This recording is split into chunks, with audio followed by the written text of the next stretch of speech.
આજ વર્તમાન સમયની અંદર કોન્ક્રીટના જંગલો ઉભા થતા રહ્યા છે અને ત્યારે વર્તમાન સમયની અંદર વૃક્ષારોપણ કરવું, પાણીને બચાવવું એ પણ બહુ મોટી માનવની જવાબદારી છે, યાદ રાખજો.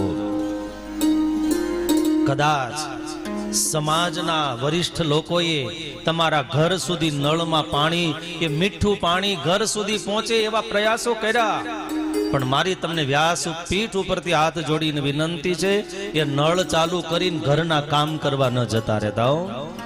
એ પાણીને બચાવજો, કારણ કે આવનાર ભવિષ્યની અંદર પાણીનું એક બુંદ સમાજની બહુ મોટી સમસ્યા હશે ભક્તો.